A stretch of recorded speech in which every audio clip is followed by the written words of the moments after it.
लाडकी बहीण योजनेमुळे राज्य सरकारचा आर्थिक गाडा विस्कळीत झालाय हे वास्तव आहे। राज्यातील शासकीय कंत्राटदारांचे सुमारे 7.5 कोटी रुपये थकीत आहेत, तर अनेक शासकीय विभागांच्या निधीला कात्री लागली आहे हे वास्तव आहे। एकीकडे यापुढे राज्यातील सुमारे 8 लाख महिलांना महिन्याला केवळ 500 रुपये मिळतील अशी चर्चा सुरू झाली आहे, पण विधानसभा निवडणुकीच्या तोंडावर जाहीर झालेल्या लाडकी बहीण योजनेतील पैसे कमी करणं आता राजकीय दृष्ट्या परवडणार नाही। त्यामुळे तोंड दाबून बुक्क्याचा मार अशी राज्य सरकारची अवस्था झाली आहे। राज्याच्या विधानसभा निवडणुकीत लाडकी बहीण योजना गेम चेंजर ठरली। राज्यातील सुमारे 2.5 कोटी महिलांना दरमहा 1500 रुपये राज्य सरकारकडून दिले जात आहेत। त्यासाठी राज्य सरकारने अर्थसंकल्पीय अधिवेशनात सुमारे 36,000 कोटींची तरतूद केली आहे। पण त्याचमुळे राज्य सरकारच्या तिजोरीवर प्रचंड ताण पडला असून अनेक विभागांच्या निधीला कात्री लागली आहे। राज्यातील शासकीय कंत्राटदारांची करोडो रुपयांची बिलं थकीत असून अनेक विकास कामांवर विपरीत परिणाम झालाय।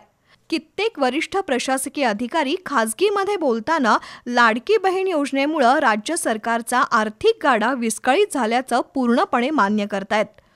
दुसरीकडे निवडणुका डोळ्यासमोर ठेवून जाहीर झालेली ही योजना आता बंद करणं राजकीय दृष्ट्या परवडणार नाही। त्यामुळे लाडकी बहीण योजनेचे निकष अधिक कठोर केले जात आहेत। त्याचाच एक भाग म्हणून या योजनेचा लाभ घेणाऱ्या महिलांच्या अर्जांची छाननी आणि पडताळणी केली जाते। नमो शेतकरी योजनेसह अन्य योजनेतून लाभ घेणाऱ्या महिलांना आता लाडकी बहीण योजनेतून केवळ 500 रुपये दिले जातील अशी एक बातमी गेले 2 दिवस चर्चेत आहे। त्यामुळे पुन्हा अनेक महिलांनी नापसंती व्यक्त केली आहे।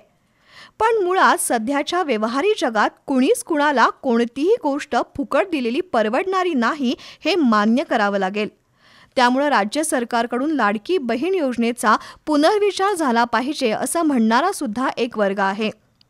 कोणत्याच राजकीय नेत्यांना मतदारांच्या विरुद्ध जाता येत नाही, पण जेव्हा सरकार चालवायचं असतं तेव्हा काही कटू आणि कठोर निर्णय घेणं आवश्यक असतं। त्या दृष्टीने राज्यातील फडणवीस सरकार लाडकी बहीण योजनेचा पुनर्विचार करणार का? राजकीय सोय न बघता व्यवहारी आर्थिक बाजू सांभाळली जाणार का? हे मुद्दे अधिक महत्त्वाचे आहेत।